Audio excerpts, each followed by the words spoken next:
ব্যস্ত থাকলে জীবনের যে ঝুঁকি ঝামেলাগুলো আছে, দুশ্চিন্তাগুলো আছে, সেগুলো থেকে কিছুটা রেহাই পাওয়া যায়।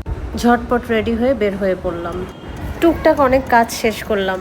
আমার দৌড় কিন্তু টোকি স্কোয়ারে গিয়ে শেষ হয়।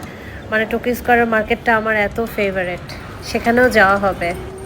বাসার আশেপাশে অ্যাকোরিয়াম থাকলে কিন্তু সুবিধা আছে। যাদের বাসায় অ্যাকোরিয়াম আছে তারা দৌড়ে নূরজাহান রোডের এই অ্যাকোরিয়ামের দোকানে চলে যেতে পারেন।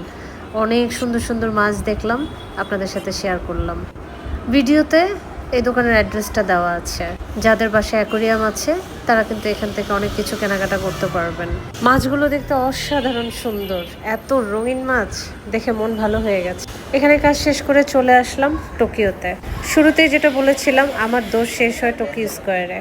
গোল্ড ভালোবাসে না এমন কোনো মেয়েকে খুঁজে পাওয়া যাবে না, তাই গোল্ডের দোকানে একটু ঢু মারতে গিয়েছিলাম। টোকিও স্কোয়ারে সিঙ্গাপুর জুয়েলার্স আমার অনেক ফেভারিট। তাদের প্রত্যেকটা গহনার ডিজাইন আমার কাছে অনেক ভালো লাগে। ওনাদের কালেকশানে সবসময় নতুন কিছু না কিছু থাকে। 21 ক্যারেট, 22 ক্যারেটের আছে হরেক রকমের ডিজাইন। আমি যখন ভিডিওটা করেছিলাম তখন এই প্রাইসটা ছিল, আর আমি এখন যখন ভিডিওটা আপলোড করব তখন আর এই প্রাইস নাই, অলরেডি 2 ক্রস করেছে। সো যারা ভিডিও দেখবেন তারা কিন্তু একটু বুঝে নিয়েন, প্রাইসটা কিন্তু এখন আর এরকম নাই। এত সুন্দর সুন্দর গলার মালা, হার, মোটা মোটা চেন, চিকন চেন, পাতলা চেন, অনেক অনেক সুন্দর, এত ভ্যারাইটিস। সিঙ্গাপুর জুয়েলার্সের সাথে আমার অনেক বছরের ভালো এক্সপেরিয়েন্স। আমার বেশ কিছু ভিডিওতে কিন্তু আমি সিঙ্গাপুর জুয়েলার্সকে অনেকবার ভিডিও করেছি।